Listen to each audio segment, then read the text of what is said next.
बच्चों welcome to my YouTube channel जोजस study में हूँ ज्योति गुप्ता। मैं लेकर आई हूँ 9th क्लास की मैथ्स जिसकी एक्सरसाइज है 8.1 और क्वेश्चन है हमारा 12वां। इस एक्सरसाइज का ये लास्ट क्वेश्चन है। क्वेश्चन जो है कह रहा है ABCD एक समलंब है। मतलब ये जो हमको दिया गया है कैसी आकृति दी गई है, एक समलंब की आकृति दी गई है जिसमें इन्होंने कहा है AB जो है DC के समांतर है। मतलब ये जो हमारा AB दिया गया है वो इस DC के क्या है, समांतर दिया गया है। ठीक है, ये हमारा बराबर नहीं है। क्या इन्होंने कहा है कि ये दोनों हमारे कैसे हैं, समांतर हैं। और इन्होंने बताया है कि AD जो है वो BC के बराबर, मतलब ये जो हमारी AD भुजा है ये BC भुजा के बराबर है। ये दोनों चीज़ है जो है वो हमारी बराबर है। फिर ये कह रहे हैं कि पहला जो है इन्होंने कहा है हमको बताना है कि कोण A जो है वो हमारा कोण B के बराबर है, ये हमको प्रूव करना है। दूसरा जो है इन्होंने कहा है कोण C जो है उसको D के बराबर प्रूव करना है। तीसरा जो है इन्होंने क्या कहा है, हमसे पूछा है ये जो हमारा त्रिभुज ABC है वो हमारा सर्वांग होगा त्रिभुज BAD के, किसके, BAD के सर्वांग होगा। ठीक है, और चौथी चीज़ जो है इन्होंने कहा जो है ये हमारा AC जो है वो हमारा BD के बराबर होगा। ये जो हमारे दोनों हैं वो विकर्ण है। इतनी चीज़ें जो है हमें वो हमने क्या करनी है, सिद्ध करनी है। और इन्होंने एक संकेत भी दिया हुआ है, ये कहा है AB को बढ़ाइए और C से होकर DA के समांतर एक रेखा खींचिए जो बढ़ी हुई भुजा AB को E पर प्रतिच्छेद करे। ठीक है, हालांकि इन्होंने एक संकेत दे दिया है, ठीक है, उसी के हिसाब से डायग्राम भी दिया गया है। क्या किया है, AB को उन्होंने बढ़ाया। ये जो हमारा ABCD है एक कैसी आकृति है, समलंब की आकृति है। पर इन्होंने ये बढ़ाया क्यों है भाई, हमें समलंब की आकृति दी है। समलंब जो है वो हमारा एक कॉम्प्लेक्स चतुर्भुज, मतलब थोड़ा कठिन चतुर्भुज माना जाता है।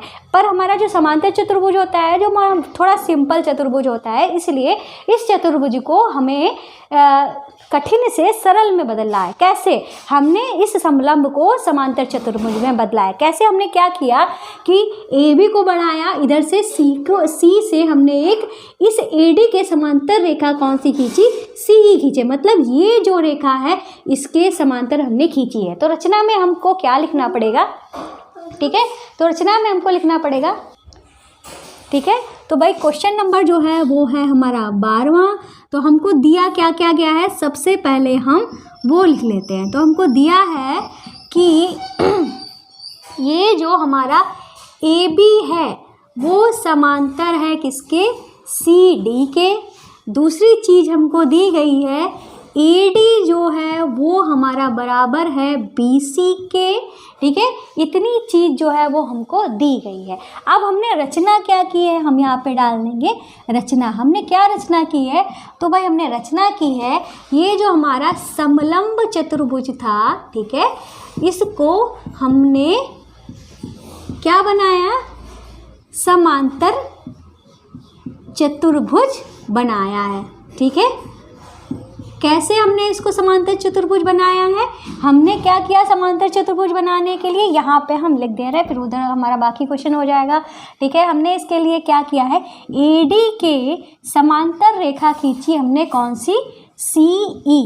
ठीक है, भाई AD के समांतर रेखा हमारी CE है, तो इसका मतलब क्या हुआ, इनडायरेक्टली इसका मतलब हुआ AD जो है वो हमारा CE के बराबर हो गया। कैसे भाई, समांतर चतुर्भुज में हमारे आमने सामने की भुजाएं भी बराबर होती हैं। और इसी से ही हमारा क्या निकल के आया, ये हमारा AB और CD समांतर थे, ऐसे AB को हमने आगे बढ़ा लिया तो हम कह सकते हैं AE जो है वो हमारा DC के समांतर है। तो हम यहाँ पे लिख सकते हैं AE जो है, यहाँ पे तथा में आप लिख दो तो ज़्यादा बेटर रहेगा।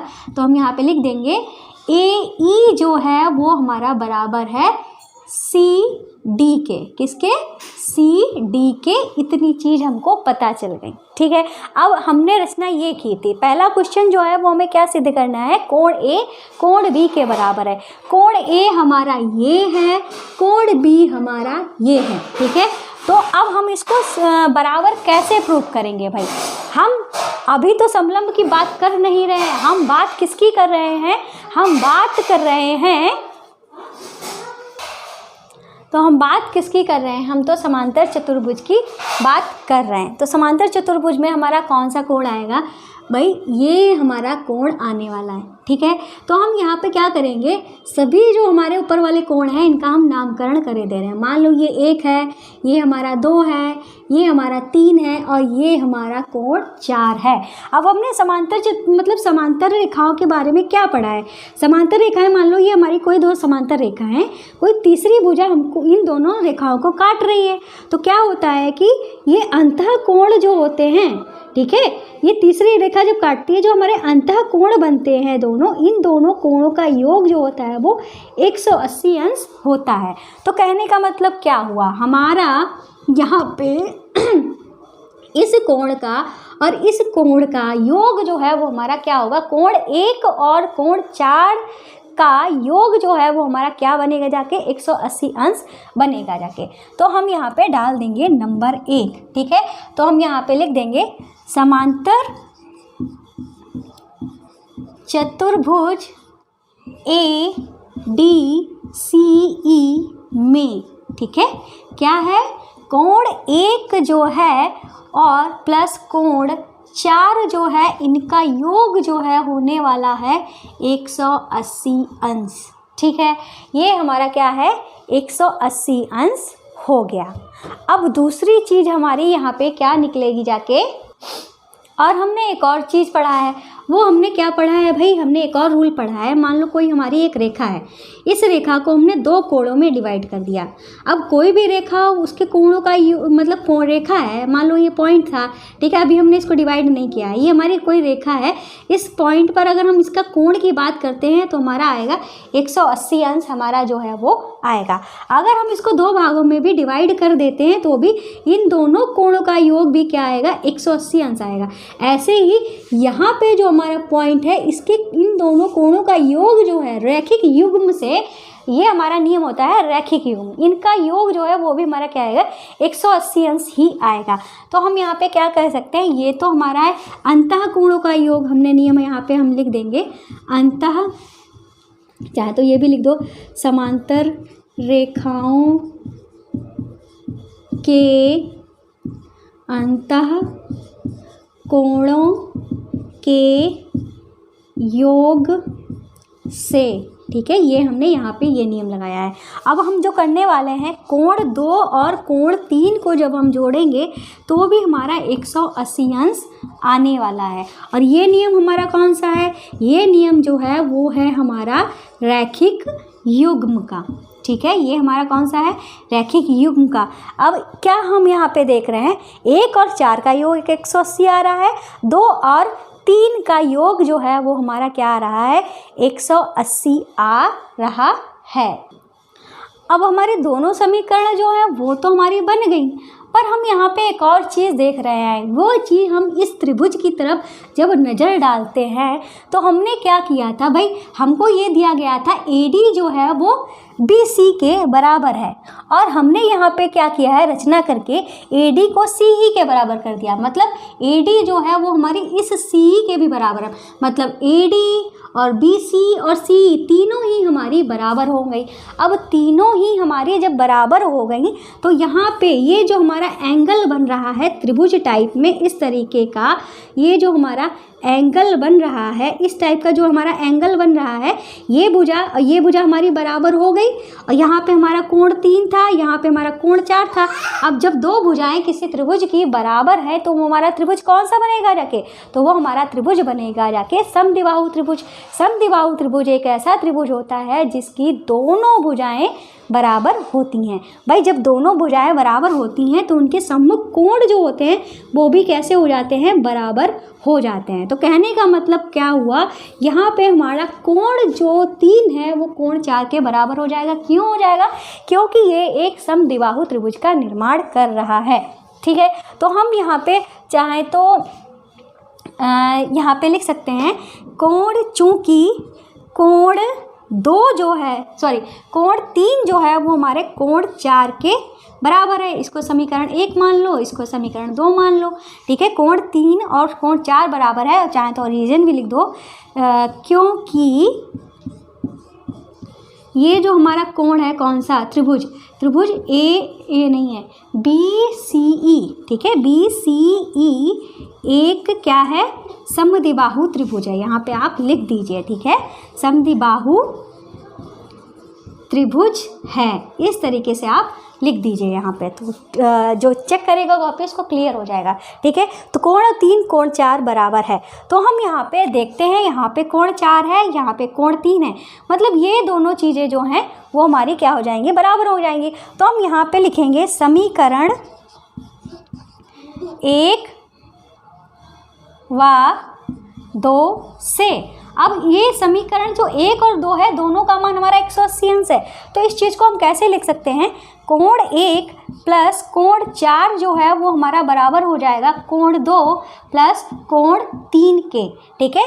कोण 1 ये वाला जो है इसके डायरेक्ट बराबर हो जाएगा, क्योंकि इधर जो है ये हमारे बराबर हैं, ठीक है। पर हमने अभी क्या देखा था, कोण 3 और कोण 4 बराबर हैं, मतलब चाहे यहाँ पे हम फिर से ये लाइन उतारेंगे, कोण 1 प्लस कोण 4 बराबर में कोण 2 और प्लस में कोण 3 को, कोण 3 को हम कोण 4 लिख सकते हैं ना, कोण 3 हमारा कोण 4 के बराबर है, तो हमने यहाँ पे कोण 4 जो है वो लिख दिया।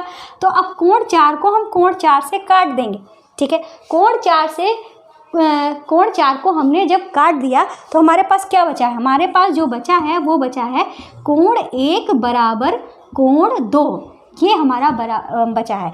अब कोण 1 ही हमारा क्या था, कोण 1 ही हमारा कोण ए था, कोण 2 ही हमारा कोण बी था। अब यही हमको सिद्ध करना था और ये हमारा सिद्ध होके आ चुका है, ठीक है। तो पहला पार्ट जो है इसका सिद्ध हो चुका है, तो जल्दी से नोट कर लीजिए, फिर बोर्ड को साफ करना पड़ेगा और हमें दूसरा पार्ट जो है वो कराना होगा। कुछ सेकंड का टाइम देते हैं, आप लोग नोट कर लीजिए।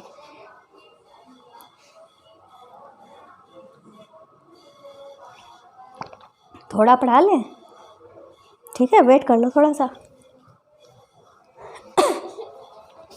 ठीक है। तो आप लोगों ने नोट कर लिया होगा और रफ करते हैं अपना क्वेश्चन। तो अगला जो हमारा पार्ट है वो है दूसरा, ठीक है।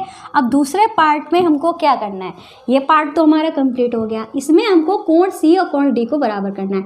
कोण सी हमारा ये है, कोण डी हमारा ये है। मान लो ये कोण हमारा 5 है और ये हमारा कोण जो है वो 6 है, ठीक है। अब इन 5 और 6 को हमें बराबर करना है, तो भाई हम कैसे बराबर करेंगे, तो भाई हम जानते हैं कि ये जो हमारा समलंब चतुर्भुज बना है इसमें 4 कोण दिए हुए, तो ये हमारे 4 कोण दिए गए हैं। और हम जानते हैं, हमने आपको एक अभी नियम बताया था, जब कोई 2 समांतर रेखाएं होती हैं, इसको जब तीसरी रेखा काटती है तो अंतः कोण जो होते हैं इनका योग जो होता है वो होता है क्या, 180 अंश। ऐसे ही इन दोनों कोणों का योग क्या हो जाएगा, 180 अंश। अब इधर से भी एक रेखा काट रही है, मतलब इन दोनों का कोण भी क्या हो जाएगा, 180 अंश।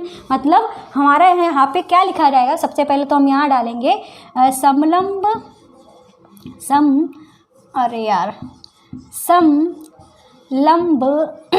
चतुर्भुज में, ठीक है।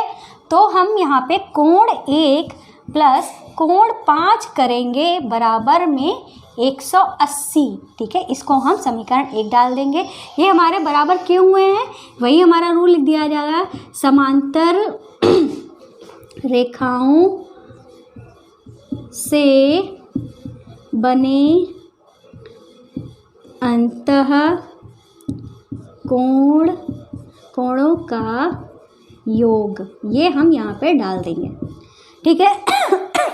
ऐसे ही हमारा कोण 2 और कोण जो हमारा 6 है इसका योग भी हमारा क्या हो जाएगा, 180 अंश हो जाएगा। इसको हमने दूसरा डाल दिया, यहाँ पे भी यही लाइन लिखी जाएगी जो हमने ऊपर लिखी हुई है, ठीक है।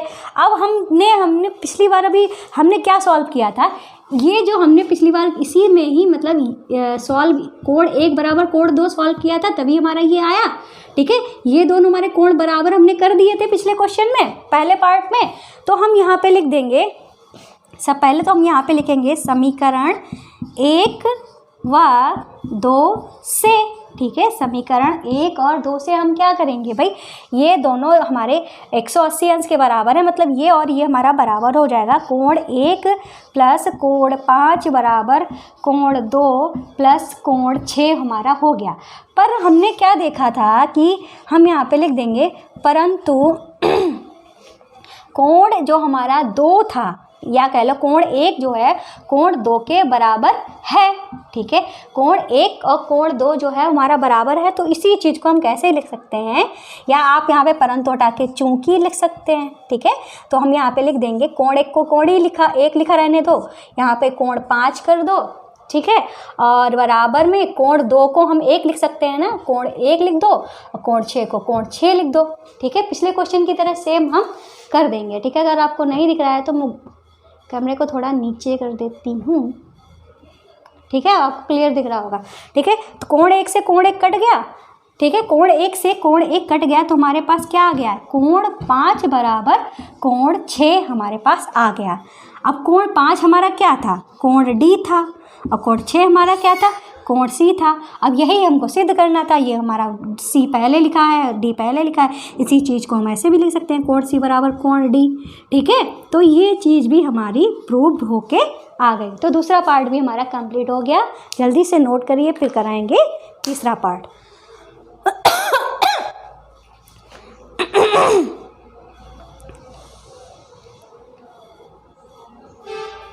हो गया, इसको रफ कर रहा है अब। तो भाई हमारे 2 पार्ट जो है कंप्लीट हो गए। अब है हमारा तीसरा पार्ट। अब तीसरे पार्ट में इन्होंने हमसे क्या कहा है, त्रिभुज जो हमारा ABC है, ठीक है, ABC त्रिभुज इन्होंने हमको चित्र में बना के नहीं दिया है, पर हम क्या करेंगे, बना लेंगे अपना। तो इस तरीके से हम यहाँ पे एक लाइन ड्रॉ कर देंगे, ठीक है। तो हमारा क्या बन जाएगा, त्रिभुज ABC, ठीक है। अब ये सर्वांग सम करना है BAD के, तो BAD भी नहीं दिया है, तो क्या करेंगे, B से D को मिला देंगे। तो ये तो हमारा हो गया त्रिभुज ABC, ये हमारा हो गया त्रिभुज ABD। अब ये दोनों जो हमारे त्रिभुज है, कौन से त्रिभुज की बात हो रही है, इस तरीके से जो हमारे बने हुए हैं त्रिभुज, इस तरीके से जो हमारे दोनों त्रिभुज बने हुए हैं, इनकी बात की जा रही है, ठीक है। तो मतलब यहाँ पे हमारा क्या है, A है, यहाँ पे B है, यहाँ पे D है, और यहाँ पे C है। तो सबसे पहले हम बात करेंगे किसकी, सबसे पहले हम बात करेंगे भुजाओं की। हमें सर्वांगसम सिद्ध करना है, तो सर्वांगसम सिद्ध करने के लिए 3 चीज़ें बराबर होनी चाहिए। तो सबसे पहले हम यहाँ पे लिख देंगे त्रिभुज ABC तथा त्रिभुज BED में, ठीक है। तो हमें सबसे पहले चीज़ क्या है, AD जो है हमारी भुजा, हमने सब लिखा है ना, AD जो है हमारी किसके बराबर है, BC के बराबर, ये चीज़ हमको दी गई थी, ठीक है। तो मतलब ये जो है AD ये हमारी BC के बराबर है। तो हम यहाँ पे लिख देंगे AD जो है वो BC के बराबर है, ये हमको दिया गया था, तो हम यहाँ पे लिख देंगे दिया है। दूसरी चीज़ हमारी क्या होगी, दोनों ही त्रिभुज जो हमारे बने हुए हैं एक ही आधार पे बने हुए हैं, ठीक है। मतलब हमारा AB जो है वो क्या है, कॉमन है, उभयनिष्ठ है, ठीक है। तो हम यहाँ लिख देंगे उभयनिष्ठ, ठीक है। अब हमको तीसरी चीज़ भी चाहिए होगी। अब तीसरी चीज़ हमको क्या मिलेगी, तो भाई हमने अभी अभी प्रूव किया है कोण A जो है कोण B के बराबर है, ठीक है। मतलब ये वाला जो कोण है हमारा वो इस वाले कोण के बराबर है, ठीक है। तो हम कह सकते हैं कोण A बराबर कोण B, और इस चीज़ को हमने सिद्ध कर चुके हैं, ठीक। हम यहाँ पे लिख देंगे सिद्ध कर चुके, ठीक है। इस तरीके से 3 चीज़ चाहिए थी, 3 चीज़ मिल गई हैं। ये हमारी भुजा थी, तो इसको हम साइड मतलब S लिख देंगे, ये भी भुजा है, एंगल है तो A लिख दिया, सॉरी, तो ठीक है। तो हम यहाँ पे लिख देंगे SAS